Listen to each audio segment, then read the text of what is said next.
Michael Hart को पढ़ो, George Bernard Shaw को पढ़ो, यूरोप के राइटर गोटे को पढ़ो। वहां से भी दिल ना भरे तो अपने ही इलाके के एक राइटर प्रोफेसर कृष्णा रामाराव को पढ़ो,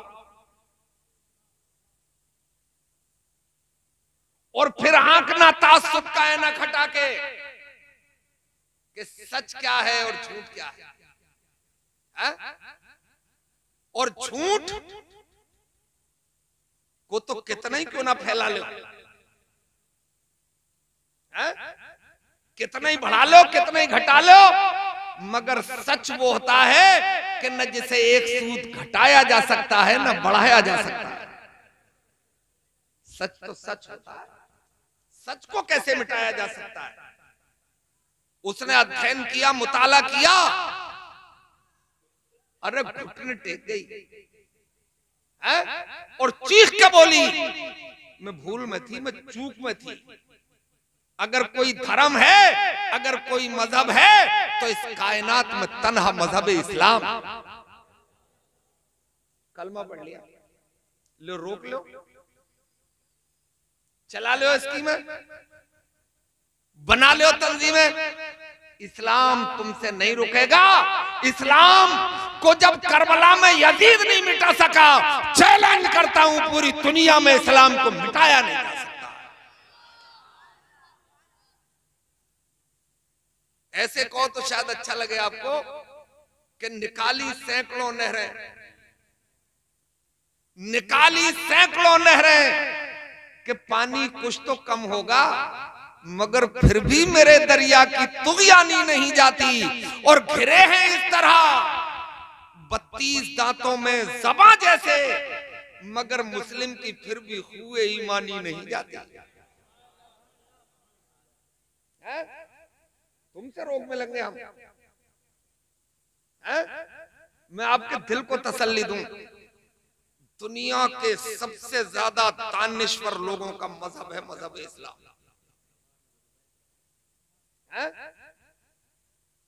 कितना ही बिगड़ा हुआ उवाश क्यों ना हो, ताश खेलने वाला, रातों दिन मोबाइल पे पबजी खेलने वाला, मस्जिद की तरफ न झांकने वाला, गलियों में आंखें चार करने वाला जवान,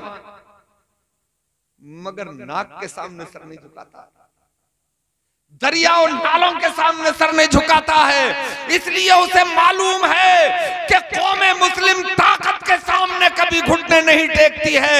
ये सर जब भी झुकता है तो ताकत पैदा करने वाले की बारगाह में झुकता।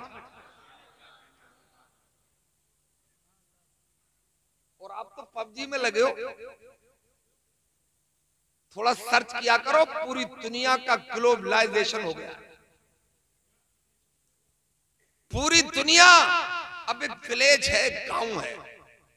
अमेरिका देखना, यही बैठे देखो, पासपोर्ट और वीजे की क्या जरूरत है? गूगल पर सर्च करो अमेरिका सामने, वाशिंगटन देखोगे मिल जाएगा यार। न्यूयॉर्क देखना है मिल जाएगा। मगरबी जर्मनी सर्च करना, वहां की 30% बालाओं ने, वहां की हसीनाओं ने, चमड़ी तो गोरी होती है ना, वहां की 30% लड़कियों ने इस्लाम कबूल कर लिया है, और इस्लाम कबूल करके दाढ़ी वाले लड़के तलाश करके उनसे शादी भी कर ली। ये तो छुपा लेते, मगर सोशल मीडिया का दौर आ गया, अब छुपाए नहीं छुपाए। अरे तू क्यों लेके आ रहा, पैसे बैठा रहे, चला पैसे लेके, मत ही हो, सुभान अल्लाह बोलो।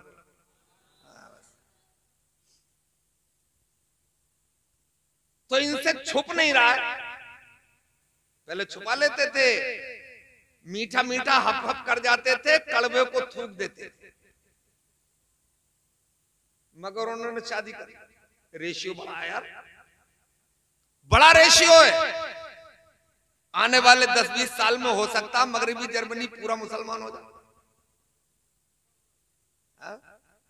अब ईसाइयों को तशवीश हुई कि यार इतना बड़ा रेशियो और वो भी जल्दी में, मामला बिगड़ जाएगा। उन लड़कियों को घेर लिया, मीटिंगें की और उन्हें समझाया, पागलों बेवकूफों।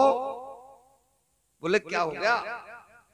बोले तुमने उनसे अपना जिंदगी जोड़ ली, रिश्ता जोड़ लिया जो हर जगह पिटते हैं, हर जगह कुटते हैं, उनके साथ हो गई। उनका जवाब सुनो, फट जाओगे। उन्होंने जवाब दिया था, हमें क्या पता ये पिटते हैं या कुटते हैं, हमें तो सिर्फ इतना पता है कि जब ये शाम को काम से वापस आते हैं तो इनमें का एक भी शराब पी के नहीं आता है, इनमें का एक भी जुआ नहीं खेलता। इसका मतलब पूरी दुनिया को रोशनी की जरूरत है। अंधेरे में यार कब तक रह लोगे?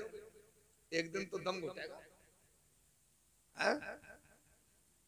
पूरी दुनिया को रोशनी की जरूरत है और रोशनी तन्हा मजहब इस्लाम के पास है। तुम तो भटक गए, तुम तो बिला वजह इधर उधर चक्कर लगाने लगे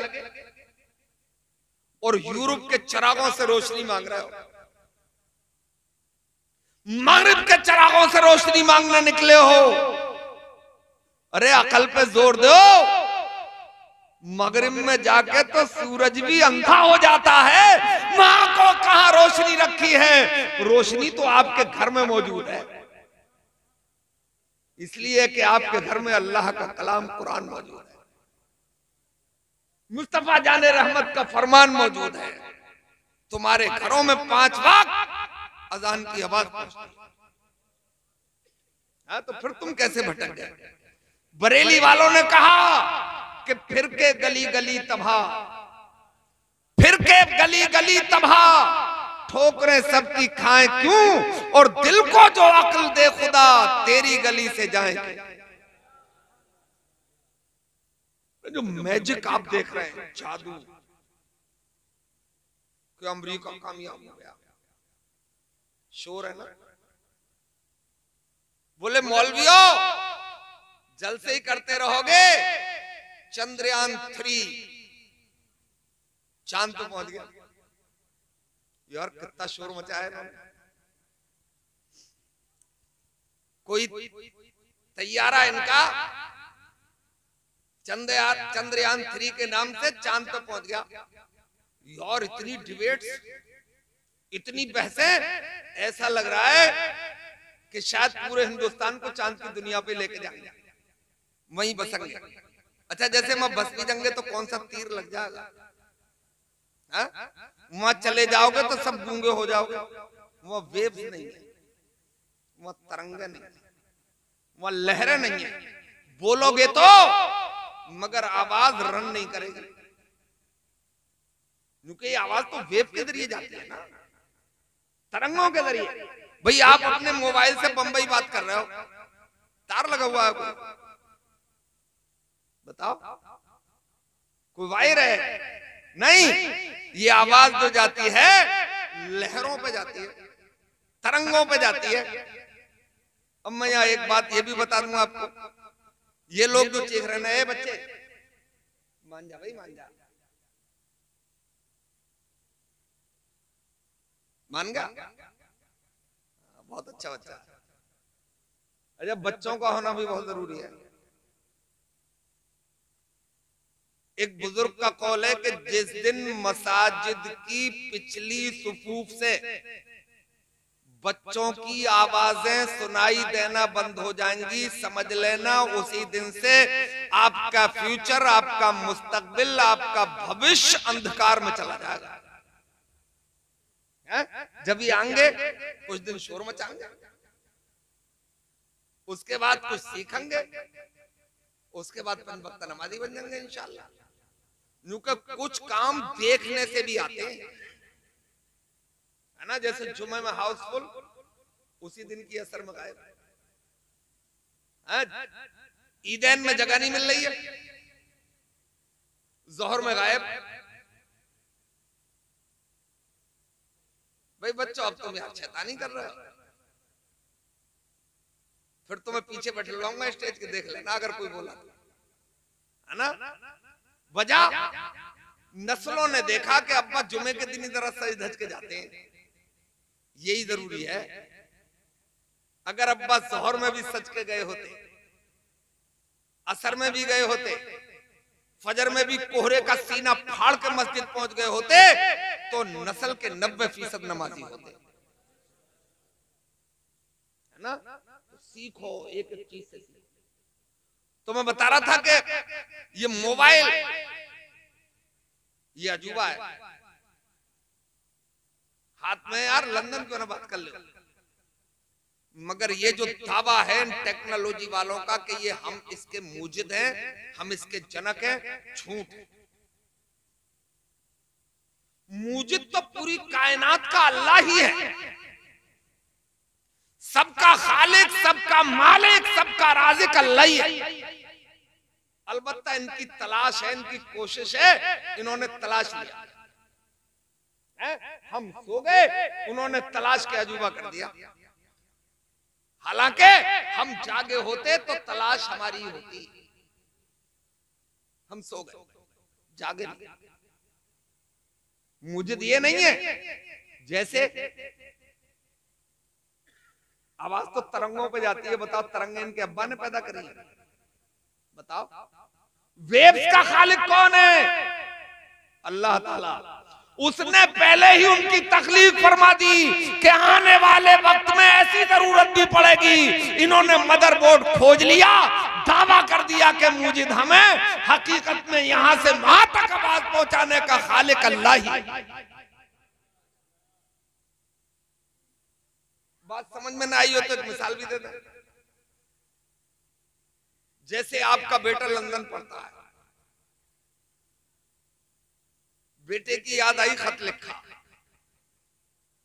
यार इस मोबाइल ने एक बड़ा नुकसान तो ये कर दिया हम बुढ़े लोगों का कि खत का मजा खत्म कर दिया। क्यों शायद क्या यार खत का दौर था, मुशफिक लिखूं, शफीक लिखूं, दिलरुबा लिखूं, हैरान हूं अपने यार को क्या क्या लक़ब लिखूं, है ना। खत लिखा, लिख के जेब में रख लिया। लंदन जाए कैसे?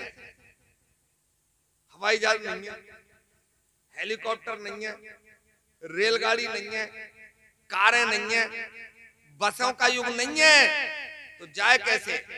इसी बेटे की याद में जंगल में गए तो देखा एक जानवर सरपट बराबर से दौड़ गया। पड़ोसी से पूछा कि भी ये क्या है? बोले घोड़ा है। बोले यार अच्छा दौड़ता है, इसे पकड़ो, इसे सवारी के लायक बनाओ। पकड़ लिया, उसे साधा सवारी के लायक बनाया, उसी पे बैठ के लंदन चले गए। बताओ घोड़ा क्या तुमने पैदा किया है? घोड़ा तो अल्लाह ने पैदा किया है, मगर तुमने तलाश नहीं। तो बात में से बात निकलती है तो बात बहुत दूर तक जाती है। हमने 1 घंटे का वादा किया है। आपसे बात समझ में आ रही है? अगर समझ में नहीं आ रही हो तो पैसे ले जाओ।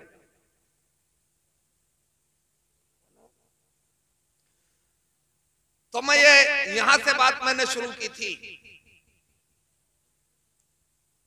कि जिन्हें तुम कामयाब समझ रहे हो वो असल में तुम्हारी नजरबंदी है, मैजिक है, आंखों पे पर्दा है, वो कामयाब नहीं है, है ना। इसलिए कि उन्हें कामयाबी का फार्मूला ही मालूम नहीं है। और जिसे कामयाबी का फार्मूला मालूम ना हो वो कैसे कामयाब हो जाएगा? उसकी मिसाल मैं ऐसे देता हूं, जैसे किसी ने खीर ना देखी हो। अरे वही जो दूध में चावल घोट के बनाई जाती है। किसी ने खीर देखी ना हो, वो बताओ खीर बना देगा? हाँ? भाई देखी नहीं है तो कैसे बना देगा? हाँ कोई मुजोर औरत अगर ये दावा करे कि हम बना देंगे, बोले नाम सुना है, बोले ना, मगर बना देंगे, तो मैं अपने दूध का बेड़ा लगवा लूं उससे, चीनी तबाह करा लूं, नारियल, काजू पिस्ता बादाम तो मैं उससे फार्मूला पूछूंगा, फार्मूला बता क्या है? बोले लिखो। बोले 100 ग्राम लाल खड़ी मिर्चें, 20 ग्राम काली मिर्चें, इतनी हल्दी, इतना धनिया, 1 किलो मटन, 250 ग्राम देसी घी। बताओ ये फार्मूला खीर से मिलता है? ये फार्मूला तो स्टू से मिल जाए, है ना? तो उन पगलों को पता ही नहीं है कि कामयाबी का फार्मूला क्या है। वो कोठियों को कामयाबी समझ रहे हैं, बंगलों को कामयाबी समझ रहे हैं, लड़ाकू विमानों को कामयाबी समझ रहे हैं, अणु और परमाणु को कामयाबी समझ रहे हैं। अगर वो कामयाब हो गए हैं तो गूगल करके देख लेना, उनके पास बंगले भी हैं, उनके पास लग्जरी गाड़ियां भी हैं, करोड़ों अरबों डॉलर भी हैं। फिर नंगे होके उनके लड़के और लड़कियां समंदर के किनारे लोट-पोट कर लगे।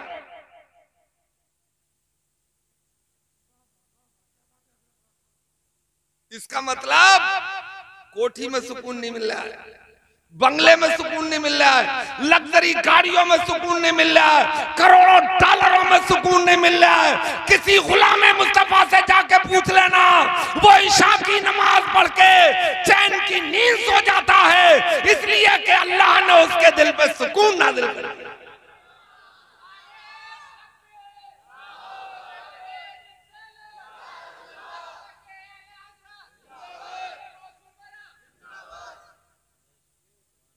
और देखो, बगैर नबी की तालीम के कोई कामयाब